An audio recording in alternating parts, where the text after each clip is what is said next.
Japan. We love everything about this country. The organized chaos of Tokyo, the super fast trains, the delicious food, the kind locals, the unique accommodations, the skiing. But up until this point, we've pretty much only experienced the modern side of Japan. There's so much history and culture here that we've left completely undiscovered, which is why we're going to spend the next 24 hours deep in the Japanese countryside living with monks. I think we just taught Yunika a high five. So join us as we climb a sacred mountain, eat food prepared from 1,400-year-old recipes, attempt meditation, sleep in temples, and go far beyond our comfort zone as we immerse ourselves in the daily lives of two different groups of Japanese monks.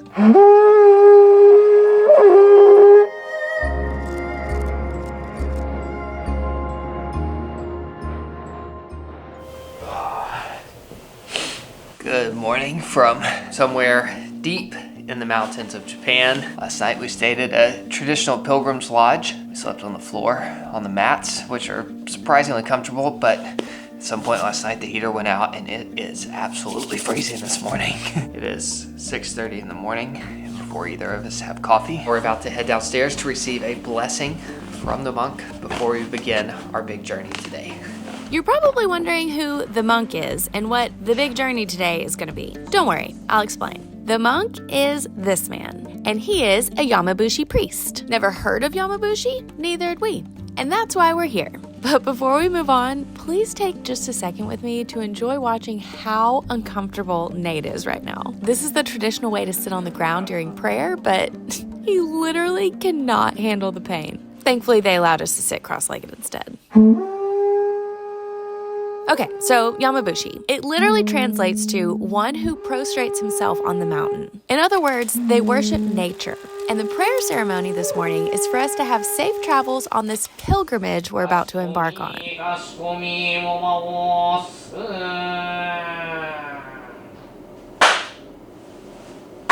Oh, and you're probably wondering who this guy is. Meet Derek. He's our guide, translator, and owner of the local tour company we booked this trip with. Basically, he's the only reason we have any idea what's going on, and we're just following his lead here. Like when we should bow and when to clap. Whew, we've been up for an hour and we are finally getting some coffee. I might not be cut out for this monk life.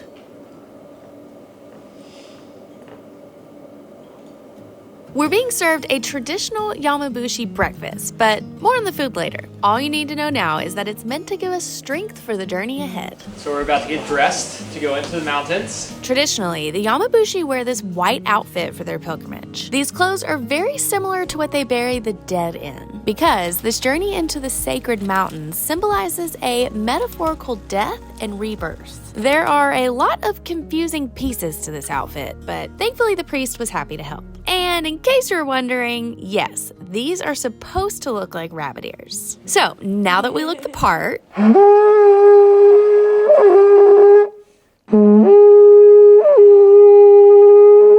Tachi!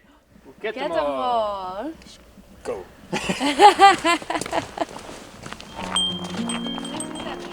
He keeps a good pace. as we passed under the Torii Gate, we entered the sacred mountains. Meet our new guide, Utica. He might be the happiest person I've ever met. He had this adorable smile on his face the entire day, and I love him. Pilgrims from all over Japan come here to complete this sacred hike to the shrine that sits on top of the mountain. So our guide, Utica, is wearing a bell, and I thought it was something spiritual, so I asked what it was for. It's for bears, to scare away the bears. Apparently. Definitely adds a little excitement to this hike. The hike is off to a very treacherous start. The trail is pure ice. Our Yamabusi guide was telling us that he's never actually hiked to the top during winter. So this is a new adventure for all of us. I feel like there's extra pressure not to fall because I'm wearing white from head to toe. So the Yamabushi, they worship nature and the mountains. So by entering this forest and by climbing this mountain, they believe that we're immersing ourselves in a very holy place. And it is pretty incredible to be surrounded by these giant cedar trees, some of which they say are over 1,000 years old.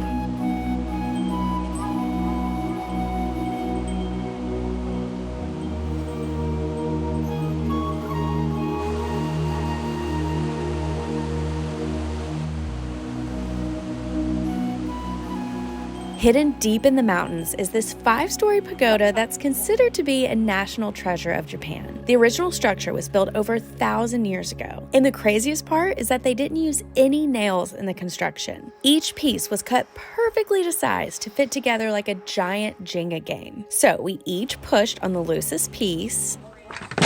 Just kidding.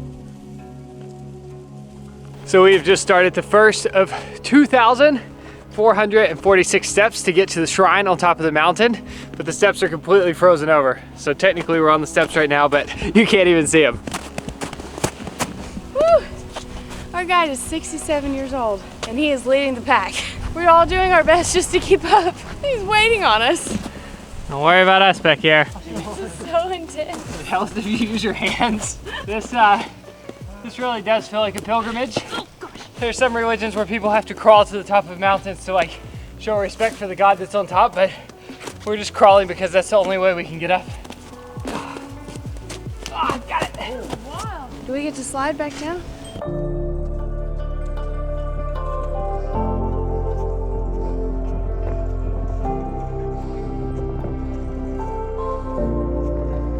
Woo! Nice work. High five. No. At this point, Nate thought he had committed a major cultural faux pas. Are high fives disrespectful? Do monks not touch other people? Did he just ruin our relationship with the world's happiest man? High five. Don't leave me hanging. I think we just taught Yunika a high five. Oh, so. こんなんしないから. Japanese people don't really do that. Yeah. Oh, that just made my day. Teaching people around the world high fives. High five. Like, high five like this? Thank you for guiding us. どういたしまして. One more high five.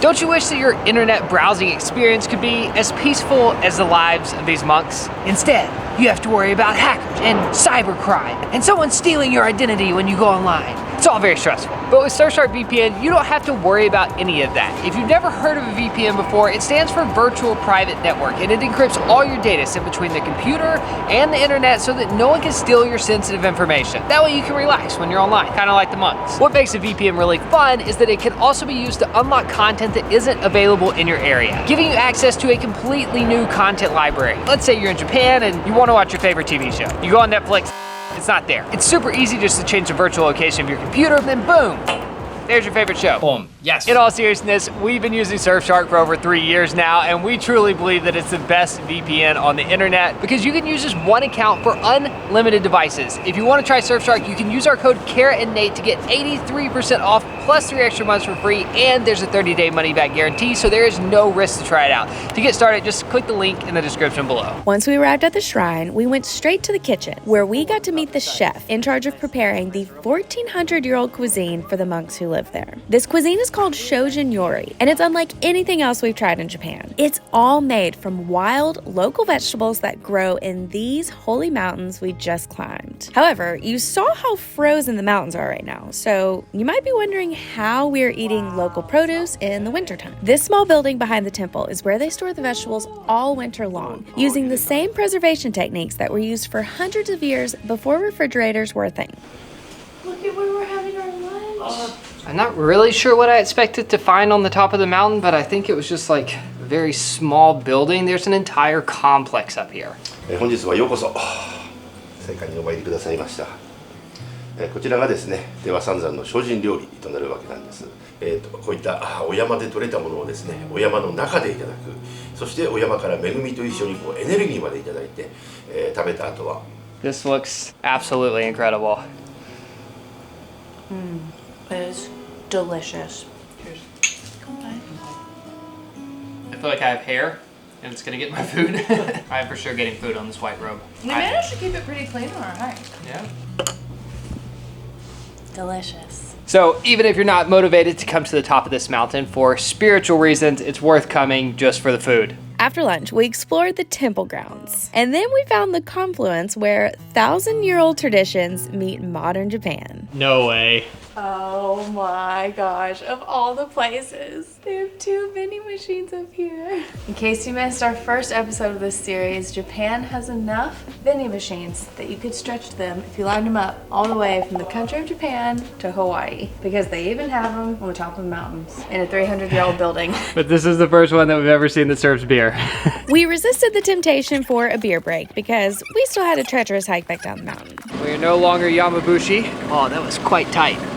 And turns out, not only are high fives appropriate, but you can also hug. From here, we're going to the beach to stay at a temple with Buddhist monks who do not wear the robes, so we don't want to show up with bunny ears.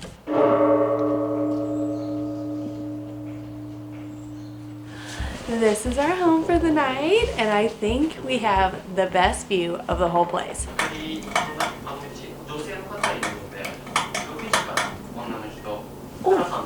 That's right. So we just met a few of the monks, and I love it here already. They're all so like lively and energetic, and I don't know, I think it's gonna be a good time. We're gonna do some meditation soon, but before we do, let me show you around our room.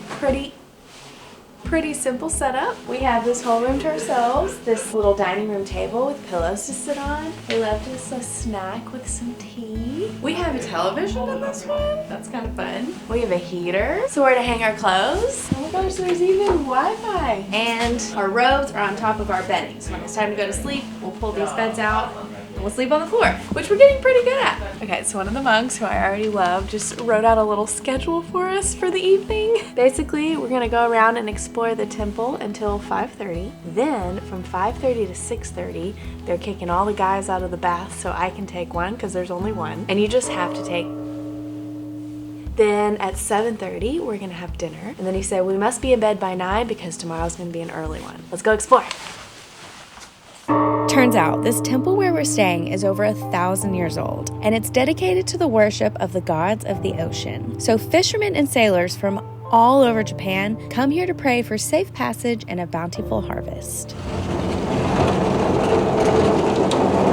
Okay, so I'm really excited and a little nervous. Neither one of us have ever done more than 5 or 10 minutes of meditation in our entire lives, and we've just been invited to join the monks for an hour-long meditation. Anytime I've tried to meditate in the past, it's been like one of those apps on your phone, like a guided meditation. So I'm not really sure what's about to happen.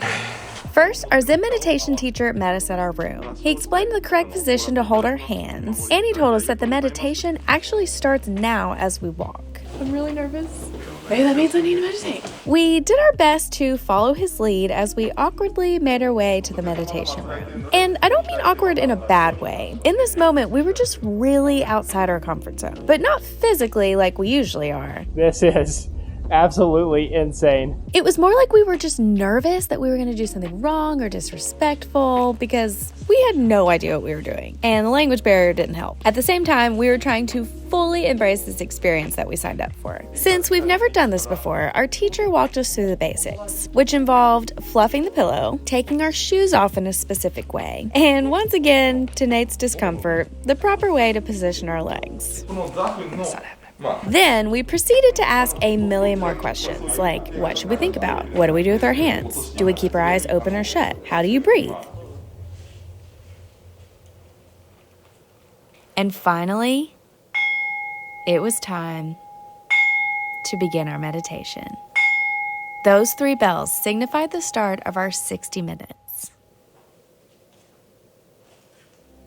Before today, my misconception about meditation was that you should be thinking about nothing. But our teacher told us that it's actually about having your mind open and free, allowing your thoughts to flow in and back out. Not necessarily thinking, but more about being conscious of your thoughts, without holding on to or fixating on them.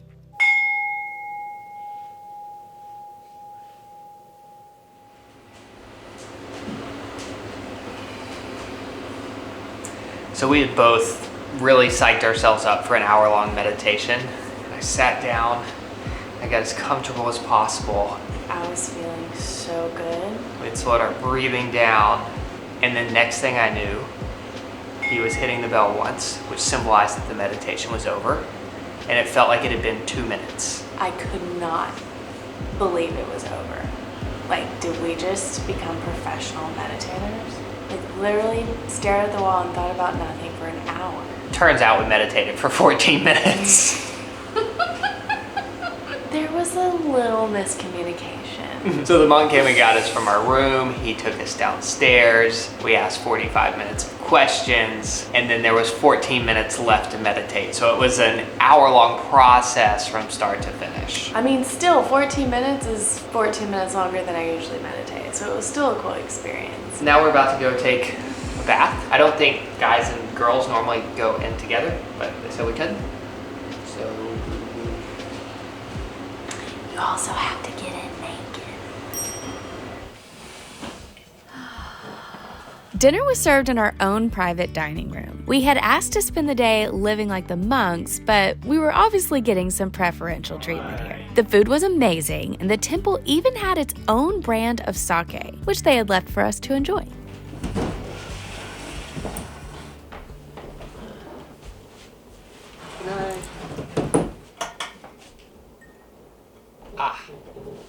Bedtime. it's weird that this almost feels normal to me at this point. This is our third time sleeping on a bed like this, and I finally figured out the system. Oh, this pillow is extra beanie. My pillow. It's made of beads. It's like a beanbag. So far, everything about staying at the temple has been super comfortable and probably more luxurious than I expected. But this pillow is made of beans, and there's like tissue paper on top of it. Oh, I ripped that off. Oh, I think this is what sanitizes you from everyone else's. I thought it was like a, No, this has been sanitized. No. Like, this is clean, it's okay. No, I think they don't wash them, and No. it smells clean. Oh, it's double matted. Alright. The temple is luxurious. Roll out your bed. I have a confession, or maybe it's just something to say. It felt really weird eating dinner with no underwear on. Did it not? Yeah, it kinda did. What a day. What a day, I'm so tired. Okay. Oh, this is convenient. I wonder how long they're gonna read that. お泊まりのお客様、おはようございます。起床時間になりました。朝のご祈祷は5時40分からです。 I don't know what he said, but I think he said come downstairs for prayer. Right on time.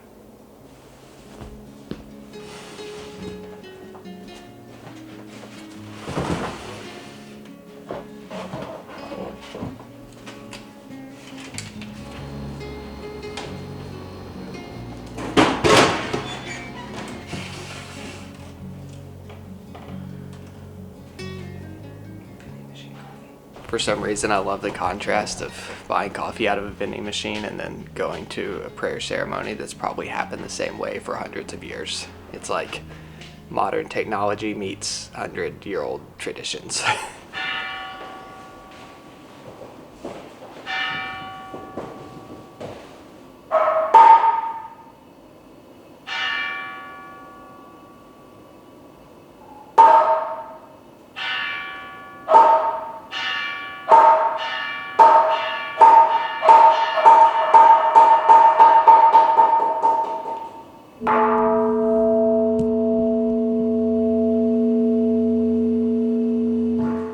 This morning prayer is the first of 6 ceremonies that the monks hold every single day. And for it only being 5 in the morning, it was definitely a lot more lively than we were expecting.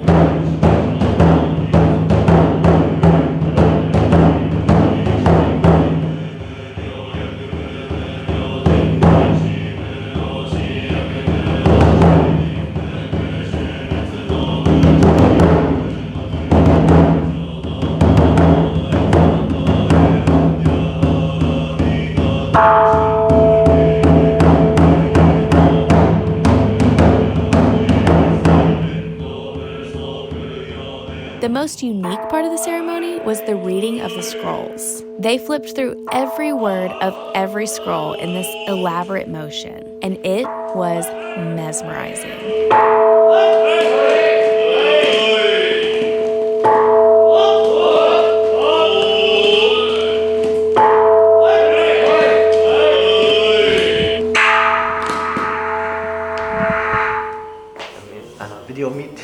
さんに伝えたいことはありますか？